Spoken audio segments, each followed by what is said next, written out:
if you get me to write up, we've already established that I like you, right? All right. And I want this Suburban, All right. okay? And I'm cool with whole Dobbs, or I still wouldn't be here. That's right. What objections can I give you at write-up? Number the numbers. Exactly. One guy this morning said, "Oh, there's 1,000." I said, "No, there's not 1,000. I can object to the price, the payment, the trade value, or the cash down, because there's no interest rate on here, so I can't object to that." So all we have to do is prepare for 4 objections, multiple ways. And if we're not prepared to handle 4 objections multiple ways, we're not getting out of this business all we can. But I'm glad you guys get that when we take the numbers out, the object is to get them to buy a car, not figure out what the objections are, not figure out what we have to do to sell a car.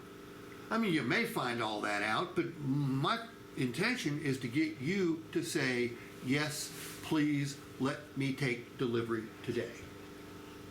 What's the number one complaint people have about buying a car?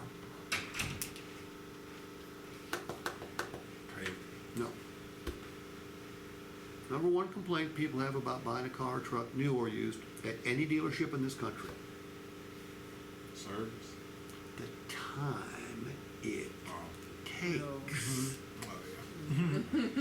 And by the way, wouldn't we like the process to go faster? So if the customer wants it to go faster and we want it to go faster, the only thing that's stopping us is keep on doing the same dumb shit we've been doing for 44 years. Go see what it'll take to sell a car. All right.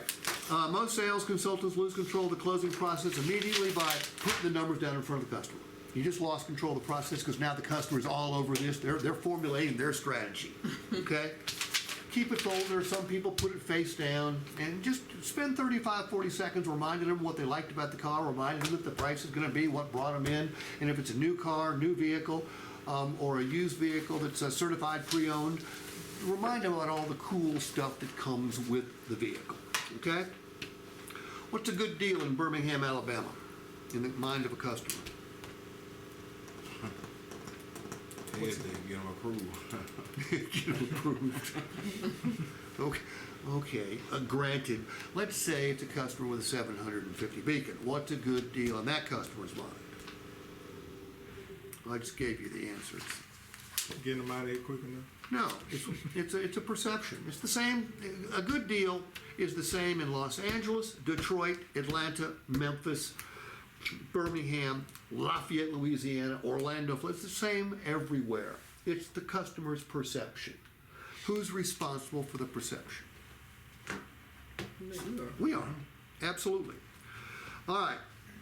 Because many stores adjust prices down on the used car side. As the longer they're on the lot, we adjust the price, correct? Would it be a good idea to let the customer know that, hey, this thing's been discounted 3 times already. It ain't going to last another day. Because isn't that the truth? Yeah. We're dropping the price to move it. And if you got a new vehicle with a discount or a rebate, make sure you point that out in no uncertain terms to them. Depending on state laws, customers are often afforded tax credits for trading a vehicle. Should this discount be disclosed? The answer is yes. Some people say, well, I saved that in case there's a trade objection. Well, and then I say to that person, you're a dumbass, okay? Because you can still use it if there's a trade objection. But why not just bring it out up front and say, look, we're saving you $256 by you trading your vehicle into us.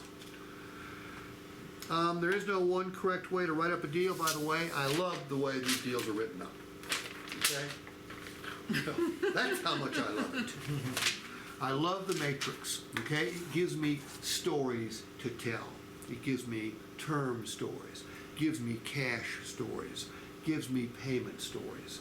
The best salespeople in any profession are the best storytellers, okay? So I love the way the deals are written up. All right, turn the page. How does it, how do you see them in other places?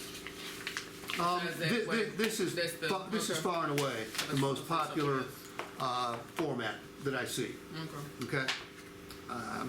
once in a while, I'll see an old Foursquare, okay?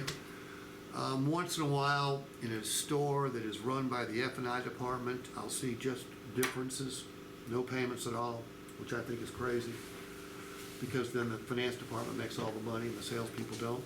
Don't get me wrong, I'm a finance guy by trade, so I love the finance office, but I think I think you should make the most money, because without you, does the finance department have a job?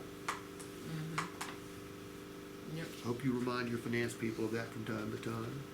Okay? All right. Go down to the opening statement. We're third paragraph. Gain agreement that the vehicle's right. All of you did that perfectly. Summarize and quantify any factory benefits. That didn't really apply in this one. Summarize and quantify dealership benefits. That really doesn't apply here either. Next one, accentuate with both voice and body language all the positive numbers. Positive numbers are what we're buying their trade for, any discount, any rebate, any tax credit. Those are, in fact, I highlight them now. In fact, I learned this 2 weeks ago from a salesman in Dallas who started highlighting the most positive numbers. I went, shit, that's a good idea. See, I'm giving him credit. I stole his idea, but I'm giving him credit. Okay. Describe and quantify every discount, every rebate, tax credit. Let the prospect know we will buy their trade. Buy is a stronger word than we're allowing you $6,200, Brian. We're giving you $6,200. We're not giving them shit. Okay? We're buying the vehicle for $6,200. Ask me where that number came from. Say, where'd that number come from, Steve? Where did it come from? Brian, great question. The market determines what your vehicle's worth. We don't. Okay? Now, do we look at it? Sure. We're going to check on the condition, and then we're going to look at all the data we have at our disposal to find out exactly what these vehicles like this, year, make, model, trim, level, and condition, are selling for. We don't determine the value of your trade. The market does. By the way, is that the truth? That's the truth as well.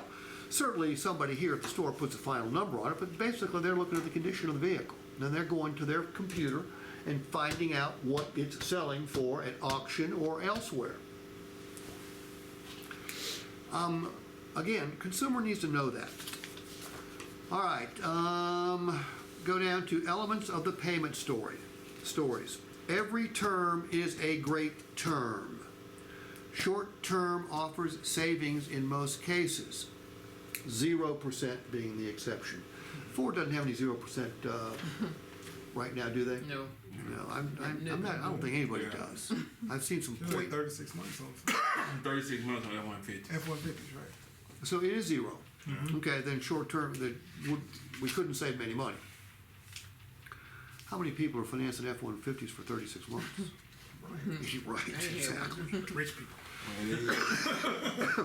People with their money. Short-term offers a quicker payoff. Short-term offers accelerated cash value build, providing freedom to trade or sell sooner.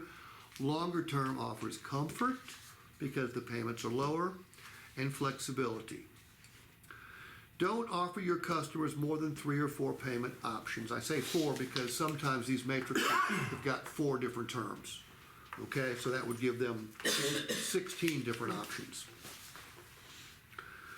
The best way to limit the number of payments is to get a cash down commitment. That way your alternative choice close is restricted to one column. Now, alternative choice close sounds like this. Brian, high payments save the most money, low payment, most flexible, best of both worlds. Which one of the 3 works best for you? That's an alternative choice close. Okay? Close. Ask your customer to buy repeatedly. The reason they are visiting your store is to what? To buy. When was the last time somebody showed up here and set up a picnic table? Brought in their golf clubs and worked on their golf game. No, they came here to buy a car or a truck. We've got an obligation to repeatedly ask them, but in order to do that, you have to know multiple closes. Turn to the next page. All right, the art of closing. The first 1, 2, 3, 4, 5 paragraphs, I'll condense that for you. it talks about how if you're a really nice human being and you know your product backwards and forwards, you will never make a lot of money in this business. Because while it's important to be a nice human being, don't get me wrong, and it's important to know your product, if you can't get the customer to say, yes, what is your reward? Nada. So you need to know how to close. Here's what stops people from closing. Number one, they don't know how to present the proposal correctly. Number two, they're misinformed, meaning they suffer from poor training. Closing is a learned skill. Next page.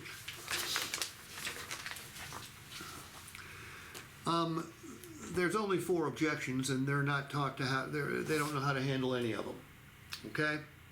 The payment's too high. Most salespeople will respond.